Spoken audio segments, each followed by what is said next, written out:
খুব দুখ লগা এটা ঘটনা আৰু এয়া দিগন্ত দাৰ লগতে প্ৰথম তেনেকুৱা নহয় ইয়াৰ আগতে অসম সাহিত্য সভা আজি অলপ দিন আগত আপোনালোকে দেখিছে যে পণ্ডিতা বৈশ্য মেধিৰ দৰে শিল্পীক তেনেকৈ মঞ্চত অপমান কৰিছিলে এতিয়া দিগন্ত ভাৰতীক কৈছে আৰু এনেকুৱা মানে ইমান স্বনামধন্য শিল্পী আৰু ইমান সন্মানীয় জ্যেষ্ঠ শিল্পীক যদি এনেকুৱা কৰে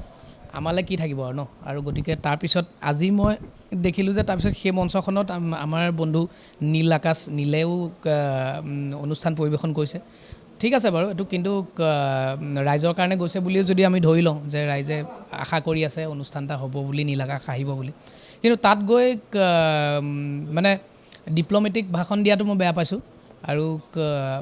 ল'লে এটাই ষ্টেণ্ড ল'ব লাগে যে অ'কে যদি হ'ব পাৰে যে যদি বোলে চানমাই বিহু কমিটিয়ে বোলে ভাল কাম কৰিছে বুলি যদি কয় বোলে ভাল কাম কৰিছে নহ'লে বোলে দিগন্ত ভাৰতীক অপমান কৰাৰ কাৰণে মই বিৰোধিতা কৰিছোঁ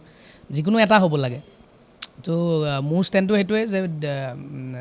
দিগন্ত দাৰ নিচিনা এজন শিল্পী নম্ৰ ভদ্ৰ গুণী জ্ঞানী শিল্পী যাৰ গোটেই জীৱনত যোৱা 30 বছৰ সংগীতৰ কেৰিয়াৰত তেওঁ এটাও কণ্ট্ৰভাৰ্চি নাই গতিকে এনেকুৱা এজন শিল্পীক সাহস ক'ত পালে এনেকুৱা কৰিবলৈ আৰু মইতো কেতিয়াও চানমাই বিহু কমিটি মই পঢ়া কলেজৰ ফিল্ডতে হয় কিন্তু মই কেতিয়াও নাযাওঁ যদি ক্ষমা নোখোজে মইতো কেতিয়াও নাযাওঁ আৰু গতিকে প্ৰত্যেকে আচলতে এনেকৈ বৰ্জন কৰি দিব লাগে মই ভাবোঁ আৰু আৰ্টিষ্টৰ সেই সাহসটো থাকিব লাগে আৰু সবেই ইউনিটি থাকিব লাগে আৰু সেই তেতিয়া ক'তোৱে নোহোৱা হ'ব আৰু প্ৰতিখন মঞ্চতেতো তেনেকুৱা নহয় ঘটনা আৰু ক'ৰবাত হয়তো চানমাই বিহু কমিটিৰ তাতেও ভাল মানুহ আছে কিন্তু প্ৰত্যেকে তেতিয়া যদি একগোট হৈ পেলাই যে কয় যে নাই এইটো আৰু সঁচাকৈ বেয়া ঘটনা বেয়া হৈছে কথাটো তেওঁ গান গাবলৈ যোৱাও নাছিলে তেওঁ পৰিবাৰে তেওঁ তাত পাৰফৰ্ম কৰিছিলে তাৰপিছত তেওঁক মাতি নিলে নিজে মাতি নি পেলাই তেনেকৈ কৰে নেকি মানুহে এইটো মানে অদ্ভুত এটা দুখ লগা ঘটনা মইতো যোৱা 3 দিনৰ পৰা মোৰ অতি বেয়া লাগি আছে আৰু চব নিজৰ নিজৰ লাভত থাকিব বিচাৰে যে চব নিজৰ নিজৰ স্বাৰ্থত থাকে বেয়া কথা এইটো কিন্তু আৰ্টিষ্টে মানে মানুহে মোৰ কথাটো হৈছে যে যিটো ৰাইট যিটো ৰংটো ৰং বুলি ক'বলৈ সাহস থাকিব লাগে ৰাইটটোক ৰাইট বুলি ক'বলৈ সাহস থাকিব লাগে সেয়া লাগিলে বহুত পাৱাৰফুল মানুহে হওক বা সাধাৰণ জনতাই হওক হয় নাই আৰু চাৰিওফালে কেৱল খালি মদ হৈ গৈছে চবফালে বিহু প্ৰগ্ৰেম মানে সেইটো খুব বেয়া হৈছে বহুতে আমাৰ যিখিনি লগৰ বন্ধু বান্ধৱ যিখিনিয়ে প্ৰগ্ৰেম কৰি আছে চবৰে মুখতে এইকেইদিন আলোচনাত এই হোৱাটছআপ গ্ৰুপত ক'ৰবাত তমুকত অকল একেটাই কথা শুনি আছোঁ যে কি বুলি কয় বহুত ঠাইত মানে মদ পানী খাই বেছি উৎপাত কৰা ফূৰ্তি লাগে কিন্তু আৰু ইমান পৰিৱেশটো বেয়া হৈ যাব নালাগে ন আজি 10 বছৰ আগত অসমৰ পৰিৱেশ এনেকুৱা আছিল নেকি নাছিল নহয় প্ৰতিবাদ মানে কি মই সদায়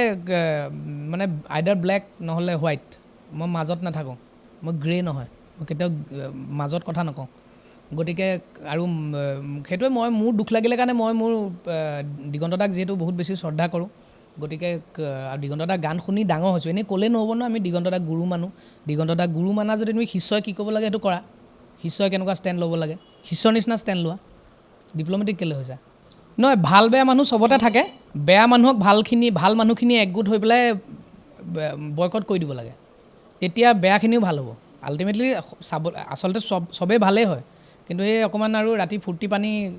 গিলি দিয়ে আৰু তাৰপিছতে আৰু নিজক পাহৰি যায়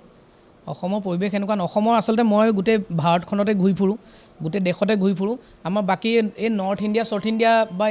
এইবিলাক জেগাতকৈ আমাৰ অসমৰ মানুহ বহুত ভদ্ৰ অসমীয়া মানুহ বহুত ভাল আমি অসমীয়া মানুহে অ'পেনলি আমি বেয়া মাত নামাতোঁ আমি অ'পেনলি আমি ৰাস্তাত চিগাৰেট এটা নজ্বলাওঁ আমাৰ সেইটোহে কালচাৰ হয়নে নহয় আমি বহুত নম্ৰ ভদ্ৰ আমি বহুত চাফা গতিকে আমাৰ যিটো কালচাৰ আমাৰ সেই কালচাৰটো নষ্ট কিয় আমি নিজে কৰিব লাগে কিয় আমি কৰিছোঁ